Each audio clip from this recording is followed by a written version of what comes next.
Review number 2 for the day. Since I've been gone for so long, I'm going to be doing a couple of reviews. I'll probably do 3 today. This is not for a mod. This is for a tank. Or an RTA tank, however you want to put it, because you can add that component. This is the tfv8 Cloud Beast by Smok or Smok, however you want to say it. Great tank, holds about 4.5 to 5 mils of juice. I'm not sure the exact specs on that because I use the RTA section, and I'm going to explain my reasoning in a minute. Just like the tfv4, it is top fill. You just swivel the top off, and you drop your liquid straight down, which is definitely convenient. I believe there are 3 or 4 different kinds of pre-built coils you can get for about $15 for 3. I don't use them, and we'll talk about why in a minute. The airflow is dual Cyclops airflow. There's a big slit here, big slit on the other side, and you can adjust that as open or as closed as you want. The airflow is huge, so a lot of people are going to close that down until you're ready to adjust for that. You can remove the drip tip, and you can fit a half-moon drip tip in here, or you can get a 510 drip tip adapter to use your favorite 510. But with a Cloud Beast, I feel like a 510 drip tip is not going to give you enough, and honestly, the tip they give you is actually very nice. I have no issues with it. Something to be very careful for is the glass. If you tighten this even a hair too much, you will crack a glass. This is my second glass because I tightened it once and it fractured all the way down. You can buy the glasses online, but you really don't want to have to do that. So just be careful when you're screwing it in. Once it's snug, it's good. You don't need to over-tighten it. Now, I use the RTA. Actually, before we get to that, pressure plate. The bottom here, below the airflow, there's another little ring. That is the pressure plate. I don't know why they made it this way. I have absolutely no idea. But sometimes if it's not reaching direct contact with the pin on your mod, it's good to make sure that that pressure plate is down. Simply take the tank, push it on the side of a table, and that plate will go back up. You want to make sure you do all sides. Don't push the pin. Just do like half of it at a time, rotate it, do it again, and that pressure plate will go back up. And then it should reach most of your mods and the pins and the mods and things like that. You can get this tank on Juice Rack for, I believe, like $35 right now on juicerack.com, so it's not too bad. Now, I use the RTA section, and this is just my opinion. This is me being a nervous Nelly. If the FDA ever decided to freeze the market, you wouldn't be able to buy the pre-built coils anymore, which sucks. You know, it is what it is. But they can't tell you can't buy wire or cotton. Those are things you can get almost anywhere. So you're good there. So I got the RTA. The RTA is a velocity-style deck, so it's 2 posts that go up. It includes 2 giant Claptons, ohm at about a 0.25. Mine are ohming at a 0.27. And then you wick it up, and you can see the wick holes here. There's one right in there. And then there's the second one right there. Because an RTA is timeless. You can put whatever build you want in. You can re-wick it, or you can keep this. I've been using these coils since the tank came out months ago. I mean, I love them. I just clean them off with some cold water, heat them up, scrub them down, and they're good to go again. They're like brand new. But then, you don't have to worry about spending money if it's your everyday device and buying coils all the time. If that's something you don't mind, then great. But I love the RTA because now that I have it, that tank is indisposable. I can use it whenever I want, even if they put a hold on the market and said you can't buy any more products, so I couldn't buy the coils. That's fine. I have the RTA. I don't need to worry about it. Something big to note about this tank, it's called the Cloud Beast, and it's called the Cloud Beast for a reason. It puts out gigantic clouds. With the airflow and the way the build deck is, or even the pre-built, you can run it up to like 180 watts on some of them. It's crazy. But, that compensates and takes out from the flavor aspect. The flavor on this tank, it's, for me, obviously all my reviews are in my opinion. It is very hard to find a nice juice where the flavor comes through. Unless it's like a menthol or something, because obviously menthol is going to come through everything.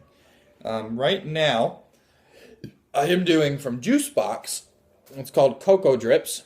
It's like Cocoa Pebbles or the chocolate Rice Krispies, whatever.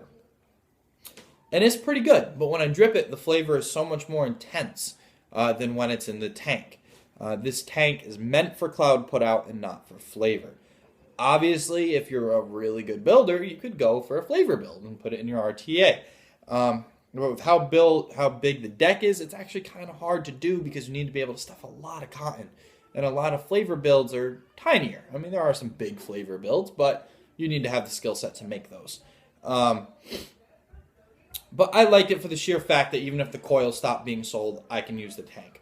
So for now on, whenever I get a tank, I've been getting a tank that has an RTA section that I can buy or has one included. So I don't have to worry about spending a shit ton of money on pre-builds. I have 2 Aspire Clados. They both have an RTA section. I have the tfv8, has an RTA section. I'm getting the tfv8 Baby Beast and the RTA section.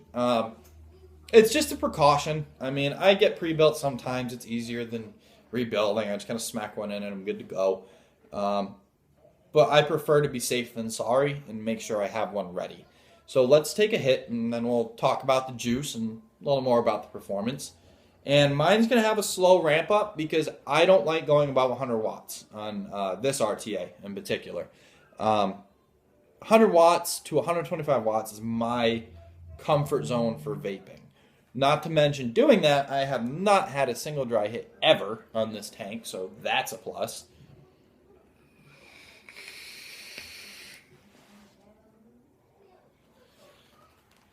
So, and I gotta wait this out because I don't want my sensor to go off and set off the building. That would suck.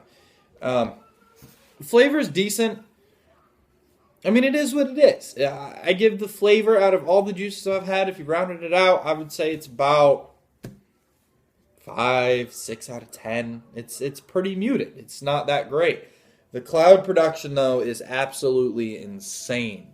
And it's worth it. I'm saving money. Instead of buying pre-builts, I have the RTA section. I'm good to go. Definitely a worthwhile tank if you're a dripper and you're looking for a tank for on the go. I take this for my quick car rides because then I can still get the same hit as a dripper. And it's worth it. I mean, I'll turn this up a little bit for you guys, but I'm not going to go past 125. So let's go to 125 watts on a .27 build. There it is.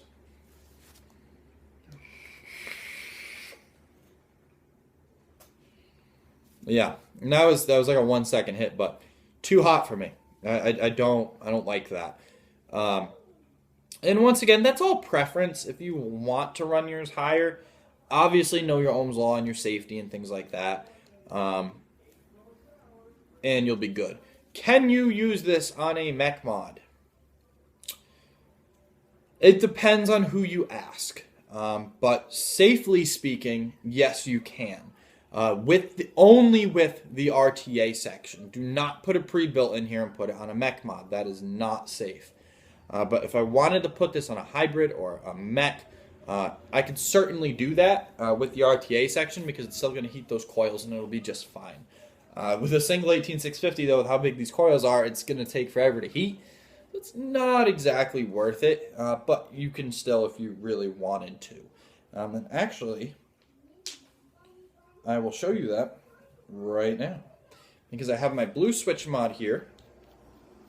Like I said, a single 18650 is going to be trying to push these giant coils, so it's going to take a while for it to heat. And this mod is a direct atomizer to battery contact. So, let's see how the V8 does on a switch mod. Plus, it just looks ridiculous. I mean, this thing is mad top heavy. It's stupid. But if, your regulated mod ever breaks or anything, you have an extra option you can go to here, which is pretty gnarly. There it is. I mean, it's a beast, but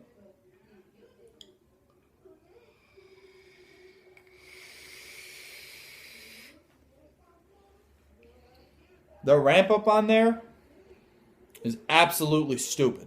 It's so slow because these coils are about this big. They go all the way across the build deck, and this single 18650 is trying to push them.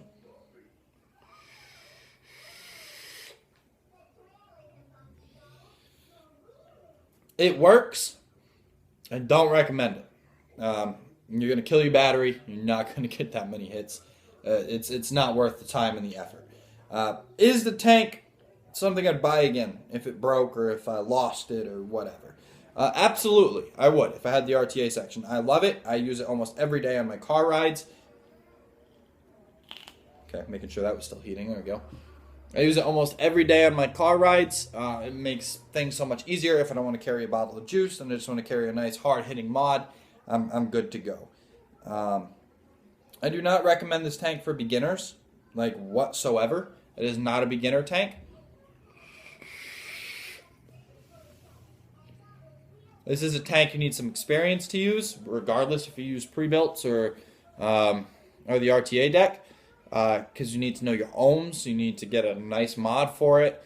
And honestly, I wouldn't recommend this to somebody starting to vape. It's too powerful. I would recommend something a lot smaller. But for the price point, and the RTA is great quality, I would definitely rate the whole product as an 8.5 out of 10. The big hitter for me is the fact that the flavor, it's not so great. And the fact that that pressure plate is kind of a bitch. Pardon my French. It works on some mods and on some it doesn't. Because it was reading at a 0.27 as you saw, and now when I screwed it back on, it's reading at a 0.32. It's kind of annoying, but you know, if you don't mind carrying around a giant ass mod, then you're fine. And on top of that, it does hang over, even on the cuboid, it hangs over a little bit. I believe it's a 24 to 24.5 millimeter tank. Please comment below if I'm wrong. I would love to know. I don't mind being corrected. I love it. It helps me learn. It helps everybody else learn that's watching the videos. And that's the whole point of these, is so people can learn about the products. Because I don't know about you, but before I buy anything or trade for any vape equipment, I watch at least 3 to 4 different major reviewers, like Grim Green, Vaping at Twisted 420, Ruby Roo, Indoor Smokers. Those are all people that I will watch. But you know, if they have a review up for a product I want before I decide to get it. Because I want to know what I'm getting into. I want to know how to use it before it even arrives at my door.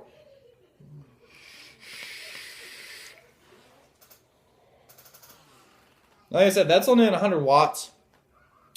And I'm barely, pulling, and it works great. It comes with an extra gasket, for the top, because if this gasket rips or doesn't work, you can't fill it anymore. So, because the top wouldn't stay and it'd leak everywhere. But if you wick the RTA the right way, it'll be fine. You'll have nothing to worry about. So this is Jared from Jared Vapes, and this is the Smok tfv8 Cloud Beast. Now they do have a big baby beast, which is a little smaller, and the baby beast, which is really small. I think it holds 2.5 to 3 mils of e-liquid. And there's an RTA section for that as well, which is why I'm picking up the baby beast, so I can keep it on, a small mod and not have to carry around this brick every time I want to go somewhere.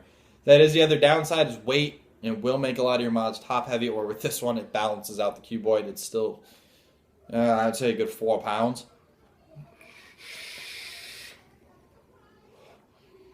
But you need a mod that can push at least 100 watts if you want the full range of this tank.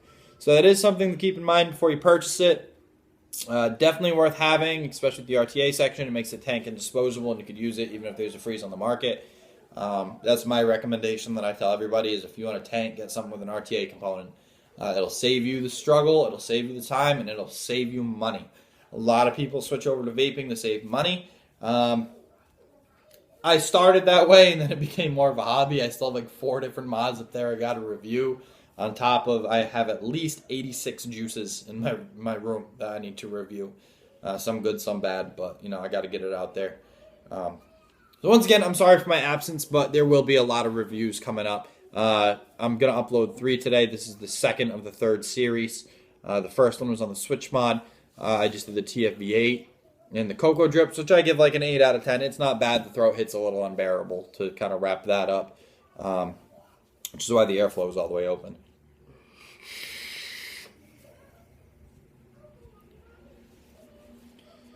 But it's a nice tank. It's a nice carry. So that is there it is, atomizer short. So I'm going to have to play with this thing now. That is the Smok tfv8.